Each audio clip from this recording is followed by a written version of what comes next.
So, welcome along to what is iRacing Week 5. So this is the first ever race for me on iRacing, and as you can probably see there, the champion pole position crept on the line, which is unfortunate because he qualified really well. He had a 56.7 second lap time, which was good enough for obviously put one pole, but unfortunately crept off the line. So what you'll see is myself holding in third position here, and fending off a bit of an attack from behind, and obviously the Lucas out there in first position. He's going to peel off into the pit lane, and he'll take his penalty, unfortunately, which pushed Cody up to first position. And rightly so. I mean, he qualified really well, qualified ahead of us. I think he qualified him with a 56.7 second time. We were a 57.1, so there wasn't a lot in the qualifying, but enough to make a difference. So now we are holding firm in second position here, which is for what is my first ever race on iRacing. It to be up in that level of the pack, I didn't expect to be. I expected to be sort of somewhere mid to bottom, because I've seen how fast some of the guys on iRacing actually are. So I didn't expect to be up there, especially in my first race. So I really pleased with how it was going. However, as you'll see, when we're pushing a little bit harder and a little bit of pressure from behind, things kind of took a little bit of a change, unfortunately.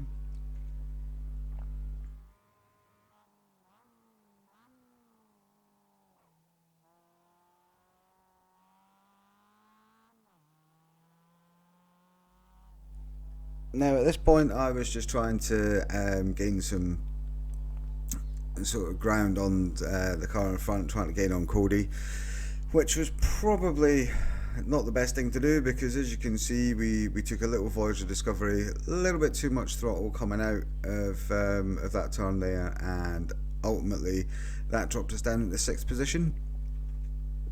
So I had a little bit of work to do. Luckily managed to get out of the way and get in front of that car that was coming up over the hill there, and get back on the power and get down the road. Now that would give me some work to do now, because obviously you've got to close the gap on the cars in front, and try and gain positions back. Now it should be said, ultimately this is a bit of fun for me. I do enjoy sort of track racing, track days, things like that, but I don't want to be all deadly serious all the time. There's supposed to be a fun element there. So as much as I wanted to gain track positions, at the end of the day, this was my first race. I didn't expect to be anywhere up the top. So a mid-place to bottom position finish for me would have been fine. That would have done great for me, because it was just the first race. I want to get out there, hopefully get out of rookie class, because at some point, which I want to go up and do maybe the Cayman GT4s. That's something that looks quite interesting and appealing to me, and or maybe even the 911 Carrera Cup sort of style, that sort of thing.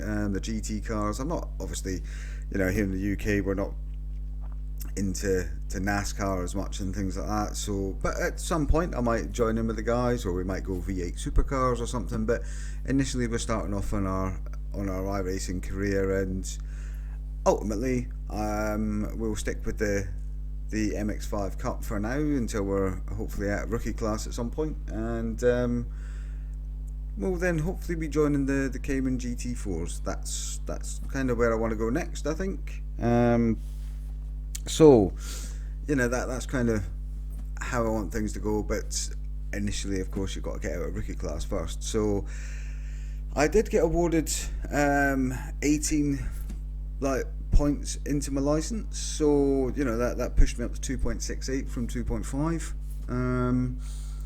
And looking through the data, that was actually, I got awarded the highest amount of points even though I placed third, so I must have been doing something right. And yeah, on that, ultimately we had I had a third place finish in this race, which, as you see, sort of carving my way through it. There was a couple of back markers in the way, and but ultimately pushed my way through the field. Didn't really, we didn't have much trouble or problems or anything like that. We just we just made our way through the field as best we could. There was a couple of guys in front. One spun out in front of me, but I don't think he was much to do with what I was trying to get in, trying to get down the road. But certainly Hernan, who was the red number 5 car, he had a bit of a spin in front of me as not a spin, he just ran a bit wide as we were, getting up there, starting to put the pressure on, which you'll see in a couple of laps time as I'm starting to close down on him through the first couple of turns already, and certainly into the next lap we're on his back door and starting to pile pressure on. But we're not, I'm not all over, I'm not filling these mirrors, I'm not all over the back end of the car, we're just there, making our presence known, really. So yeah, the unfortunately the spin that we had, that pushed us back. I think probably I would have been holding firm in second place if we hadn't had that spin, but again, it's not always about winning. This was an eye-opener for me, and like I've said, first race. So as you can see, coming around the corner here, coming out the final turn, one of the cars in front, that would be Karsten with the number 10 car, I believe. He had a little bit of an incident there in the corner. I think he obviously caught a bit of dirt or something coming out of the corner and just lost the back end a bit there. But ultimately that put one car between me and who I was trying to catch up in front. So I don't want to take unnecessary risks or lunge down the side of someone or things like that on the track. So it was a case of just taking my time and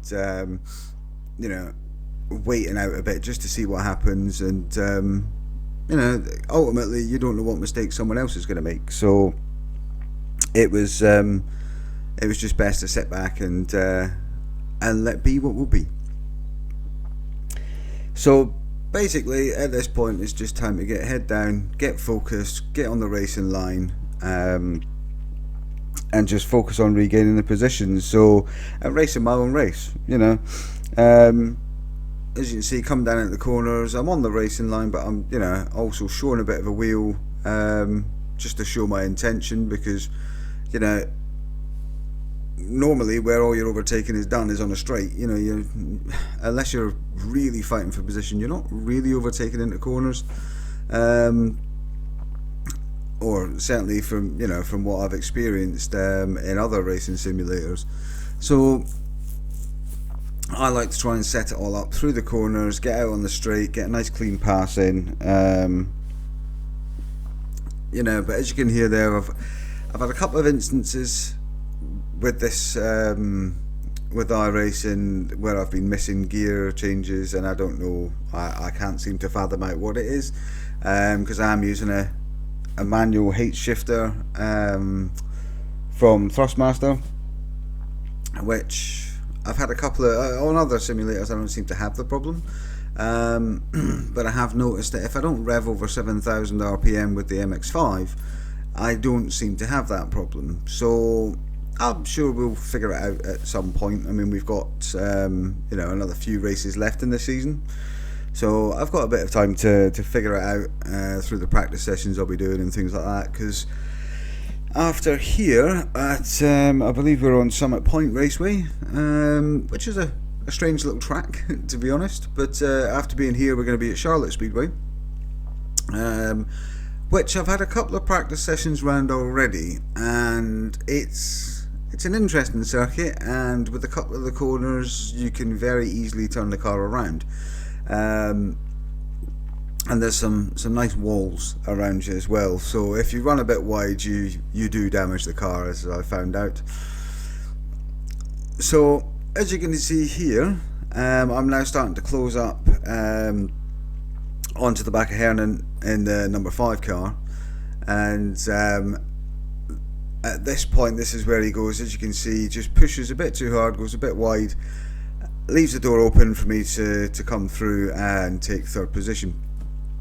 Now, this is where obviously I just want to get on and just race my race. There's plenty of time now and distance between me and the car in front, so I'm not really, trying to push any harder to try and gain that position in front, because ultimately, with the short time I had left in the race and the laps I had left, I don't think there was any way that I would ever close that gap, because in all fairness, the number 10 car was running really well. I mean, their fastest lap was a 56.876. My fastest lap of the race was a 56.838. So it was only 0.2 seconds off of the leader, and I was just quicker than the car in front. But maintaining that sort of pace, the chances of catching that car in front were slim to none. But like I say, finished in a 3rd place.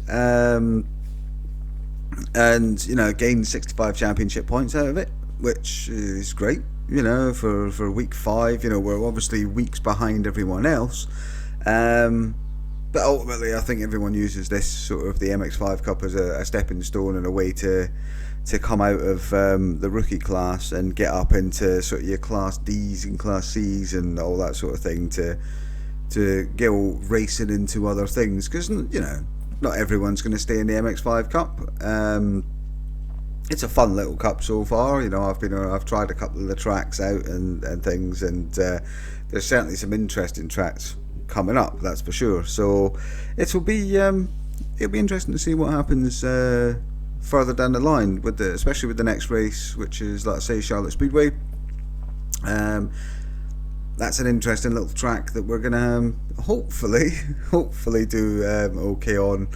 Like I say, I've had a couple of practice sessions on there, nothing major, to be honest, more just dialing in the custom skin that I've put on our race car, because I don't like to follow norms and be like everyone else, so it's quite nice to have our own custom livery, which, as you can see on this, does need a little bit of work. The Mazda logo on the back is not visible, shall we say, because of the big pink square in the middle, but certainly will be that was like I say, why I wanted to go on there and just do a bit of practicing. And you might as well do it on the same track you're going to be racing on anyway, because why not? It's all seat time. So yeah. And this is pretty much how we go now. As you can see, we're maintaining racing line, maintaining a decent pace, not trying to push too hard, because there's no reason to be going flat out everywhere, and trying to gain a lead or gain a position that is from outside of my reach, because ultimately I'm going to make a mistake. As you can see, running a bit wide there. But coming back to get on the apex and get back on that racing line and get the exit out of the corner. So, although we're pushing, we're not, we're not going to gain that position. So, you do have to kind of take it as just maintain your race pace and maintain your position, which is ultimately, as you can see, what we're doing here. We're not going crazy and flying off the racing line and sliding around in corners and things. So, but ultimately, it was a great little race, and I have to say, I can't be anything but happy with a 3rd place finish. Taking a podium finish for first race. All right, everyone wants to win, of course. I'd be lying if I said I didn't want to win, but to take a 3rd place for first race, yeah, I can't complain.